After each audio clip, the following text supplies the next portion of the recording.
the Via Stoica podcast with Brendan and Benny. Powered by viastoica.com, your home for coaching, workshops, quotes, and Stoic content that inspires. I see like sad concepts, right? Especially like, oh, I'm all by myself. Most people automatically go like, oh, I'm sorry, why don't you go out and meet some people? And this is something that I've learned on my personal journey, that I really need to be by myself sometimes to really recharge my battery. And where before I thought I was more of an extrovert and needed to be with people, but that was when I was still drinking and all of that stuff. And now when you grow older, you start to know yourself a little bit better. And that's where I figured, you know what, I really like my alone time. And I've got one of my best friends. He is very much an extrovert and he gets energy from being with people. And we've talked about that many times. It's like, I don't know how you do that, man. I was like, oh, I love when I was in Ecuador, I'm on this hill watching, looking after pets and not completely alone, but pets, but they don't really have a lot of conversations. And I loved it. I just being there for six months. I could see Brenda there. If you're watching on YouTube, you can see you can have a lot of conversations with dogs. But so for me, when I talk about loneliness, and the opposite, well, not the opposite, but the equivalent of being alone, that's solitude against loneliness. They're completely different worlds, right? You can be in a relationship or you can be in a group of people and still feel utterly alone. And because you're not in touch with yourself and you're not in line with the group around you. And that's where I think this conversation will hopefully help you figure out a little bit more of who you are and where you stand. Some people, they do thrive in groups and others, they need that moment alone. But I think, and from the offset, just to kind of give my view on it, I think that we need to be able to be alone, right? Seneca wrote in one of his letters to the cities, he says, the wise person is content with himself, right? And that doesn't mean that they shy away from making connections, because we are social beings, but the core comes from being okay, being content with yourself. And if you can work from that place, you'll be able to find the people around you who really fit with you instead of just going frantically meeting with people. But that's kind of my first take on it. And I don't know, Brenda, what do you feel? I'm going to, push back a little bit. I love solitude. It's like my favorite thing on earth. Loneliness, I'm glad you brought that up there, the difference between the two, because I do think loneliness, kind of the way I think about it is you feel alone even when you're in a crowd or when you're around people. And I do agree, Benny, with what you said about, that being like you're disconnected from yourself, so you feel alone. But then solitude is being alone without feeling lonely. So like you're not feeling those same things.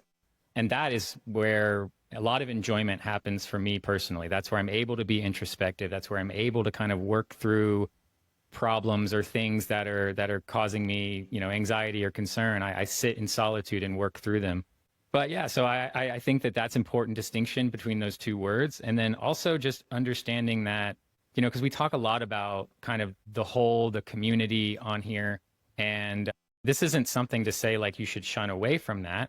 We are social beings, but it's not something that is, we can't be overly needy with that, right? Connection is really valuable, but it's not something that is essential for your inner peace. You can have inner peace without this like constant connection, I guess. It's more about temperance. I'm not saying that you can, I think inner peace is needed, human beings are needed for your inner peace, but that amount of exposure, I think, varies drastically across different people because we're all unique and different, like what Benny was talking about with his friend versus himself. Like they're just different people, so they require different things. But yeah, this idea that like we're social beings, we are made for one another, but to be the best version of ourselves, we really need to go into solitude every once in a while and have that introspective phase and have those introspective periods of inner work and connecting with ourselves, so that when we are in community, we are kind of the best version of ourselves. So that's kind of my initial thoughts. Yeah, no, I think balance is the key, right, in all of that. And, at the end of the day, I think, other people are also preferred in differences, right? We prefer to have other people around, but that's not under our control. Like you can see many of the philosophers back in the day, like Seneca was exiled to, I think it was Corsica. He described it as a desolate rock, being completely miserable there. And that's not, even a Stoic should be able to be fine there, right? Because that connection, and it kind of always reminds me of Star Wars a little bit, and that's how I envision it. It's like the connection with nature and everything around you is all everywhere, right? We can always feel connected, and having other people around is the preferred indifference. It shouldn't be a need, right? If that's a need, then you're peace of mind and your character is dependent on externals. And that's why we need to have that first connection, as you said, what can we control, right? And we can only control our own mind, our own actions. And that's where we've got to find that real peace and that connection. And when you talked about, the loneliness isn't about, missing other people. It's that, that frantic search or need for other people will make you lose that connection. And that's why when we look at the circles by Hierocles, right, he wrote some really interesting essays and things about that. And he has these circles that go from small to big, right? And at the beginning, at the core is you. But if that circle is not aligned well, then everything else will fall out of place. And that's where people, when I look around me, people are just frantically looking, especially for romantic relationships, but they're just looking for friends, right? And then you start to make out all the wrong decisions. You just take people with you willy-nilly because you just don't want to be alone. And you might end up in abusive relationships, because you are not taking yourself serious, you're not putting yourself first, right? And by doing that, and that's where the power of solitude comes in, because if you can't be alone, then you will be able to look at other people more objectively. And then you can use that reason and logic instead of that kind of panic of just having anyone who will join you or whose friend group you can join that, and you might make the wrong decisions. And we need to have reason and logic to make even those decisions. And you can see from Marcus Aurelius, right? There are ways of dealing with those people around you who are not, in your best intentions. Like he dealt with them on a daily basis, right? He mentions that in the meditation. Today you're gonna meet with the meddling, the liars, the scammers, or whatever, right? He uses different words, but he reminds himself of that. So even among those people, again, you can be utterly alone, but we need to have that core of the self, right? And again, it's all about what is best for our character and our soul, and how do we do the virtuous thing. And sometimes the virtuous thing is to be alone, right? We can see that in Seneca, he writes about being in crowds. We can see that in Epictetus. He says, if other people are doing bad behavior, some of it is going to rub off on you. So then it might be the best decision to be alone, to get rid of that group, right? If you can, to separate yourself from it. So other people, it might be our preferred indifferences. Yes, we are social beings, and yes, that is important, but we can be social in far more different ways. And even just walking in nature, you can feel connected with everything around you. And that's a part of social life as well.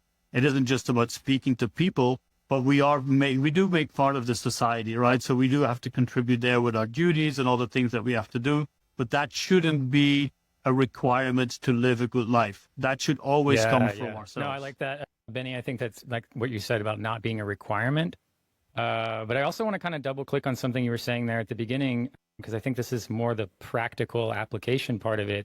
But like when you were talking about frantically looking for other people to kind of fill that need for you, and now because you have this need, you're kind of allowing yourself to be controlled by externals. I do think that is the tendency. When we feel loneliness, we have this tendency to reach to outside externals or distractions in order to, soothe that loneliness, right?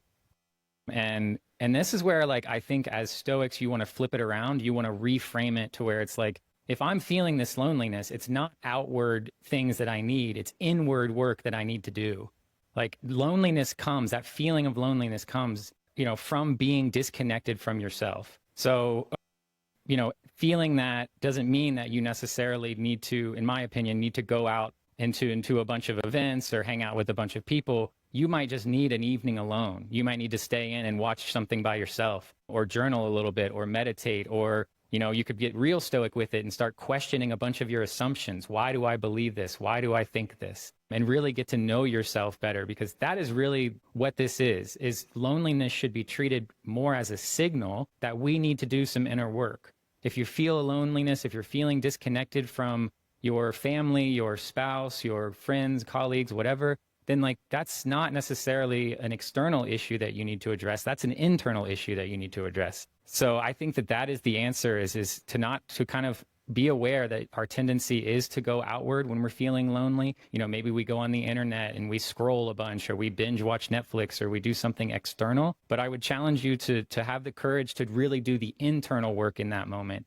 and journal and sit with yourself and understand kind of why you're feeling what you're feeling and exactly what you're feeling. Because sometimes first impression isn't necessarily the right one. So No, I What do you think guys think that's about one that? of those things where self-help kind of fails, right? And this reminds me of this Mark Manson, who wrote this book, the sort of art of giving a pocket. Like all these books are wonderful, right? But if you don't do anything with them, you might as well just burn them, right? And it throw them away. So why are you spending all this time reading this stuff if you don't do anything with it? And that's, again, really what we want to do. But the problem is that we are always outward focused, right? And this is another thing about the social life. And you said, being alone is a bad thing right now, right? If you say, oh, I'm going to be alone, people are going to look at you like, oh, you're sad or whatever. But that's the other way, right? That balance is completely missed. Now it's just like to be with other people for the sake of being there with them, right? And that's, again, missing the entire point. And we need that time alone to make sure that we are in a proper space to deal with it. And again, we need to be able to sit with each other, with ourselves a little more. And that's why the critique on Stoicism, where it's like, oh, it's a selfish philosophy, and maybe that's also something that we need to do better at instead of defending it. No, it's really about being, social, all that stuff. No, it is about being with yourself, right? It isn't about looking after yourself. And that's the first thing, because that's the only thing that you can control. So that's where you've got to focus. And if that, connection is out of balance, then all of it falls apart. So again, we can be a little bit stronger at that. It's like, yes, you need to work on yourself first, right? You need to do the work. No one else is going to do it for you. People have their own stuff that they're thinking about, right? If you share some problem with someone else, yes, they may support you. Yes, they may help you, but no one is going to think about it late at night just the way that you do, because they're thinking about their own stuff. And that's why we need to focus on that solitude, right? On being alone and being comfortable with it. And that could be a great exercise, right? To just sit there by yourself and not even scroll with things. Hey, I do that a lot of times, but just sitting there or just walking in nature just by yourself, go and do that, right? And yes, we want to journal, and I don't do that as well, although I have my little things that I write every day. But still, we shouldn't have to need those things. And that's one of the things that I wanted to point out as well. This is again, your journey. You need to figure out what works for you. Journaling, great. Meditation, great. Walking, exercising, whatever you need to do to find that connection, right? And that's one of those key points where if you want to find the good connections that you have, those are the people who you can be with, and you can be completely yourself, right? Those are the people who you can just say what's on your mind, who won't judge you for it, who will take you as who you are, as you are. And those are the ones you can only see those people once you know who you are, right? Because if you don't even know who you are, how can you be yourself? So that's where those circles come together, right? And also the concept of oikiosis, if you go back to the conversation that we had with Brittany Polat and Christopher and Chris Gill, who talked about their book, Stoic Ethics, they talk about that a lot, right? The oikiosis, the self-appropriation. You need to be able to find yourself, live in accordance with your nature, and then everything will move out, right? That's the first step that we need to take. So yes, Stoicism is a little bit selfish. Yes, it is. And that's important. And there's great reason for it to be there as well. Benny, I really like what you had to say there too. If you don't know yourself, how can you be yourself? I think that's super important. And I've gotten, it's so much as like, I think people are afraid of solitude. I think people are afraid of sitting with their own thoughts sometimes, because it is scary. It is like, it does require courage to kind of understand the way you tick. It's a lot easier to tell yourself some narrative that involves blaming other people or pointing the finger elsewhere, or not putting shouldering the responsibility yourself, because it is ultimately our job to kind of regulate our own selves. And if we're feeling off, then it's our job to do something about it. But I do think solitude is super important, but it is something that, I have tried to build in myself over years, journaling, the same idea. It is difficult. And it reminds me of this book I read by Jesse Itzler called Living with Monks. And he goes and lives with monks for a certain amount of time. And of course, monks are known where they do a lot of meditation. So they told Jesse, they're like, okay, on day one, you're going to meditate for 10 minutes. And he set his timer on his phone. He sat it on his bed. He closed his eyes and he sat there. After sitting there for a little bit, he said to myself, well, it's been a while. I think maybe I've done, 5 or 10 minutes. So let me look at the clock. He had been sitting there for 2 minutes, not 10, 2 minutes. But he couldn't sit there long enough because the thoughts in his head were overwhelming him, that he had to get out of there. And that's what I feel like it really is for a lot of other people. Sitting in solitude isn't easy, but we can start to do it in a practical way, slowly but surely. set a timer and sit quietly for 1 minute, then 2 minutes, then 3, then 4, and so forth. It doesn't have to start with this, I'm doing transcendental meditation for an hour every day. That's insane. It's really hard to do that. So I think that this idea of finding pieces of solitude for yourself is super important, but to remember that you can do it in a way that is very small. When I started journaling, all I did was write down one word of how I'm feeling today. Sad, happy, excited, whatever. I just wrote down one word.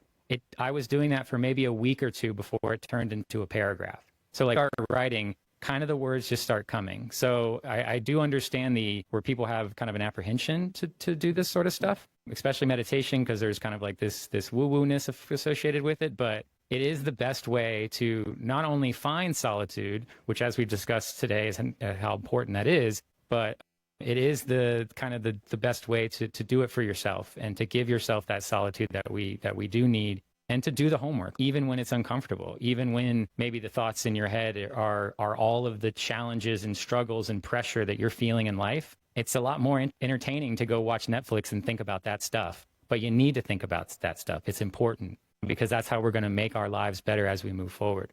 But yeah, so that's where I think that it is important of solitude, and then this idea that we do need to find moments of solitude, no matter how small they are, even if it's 1 minute.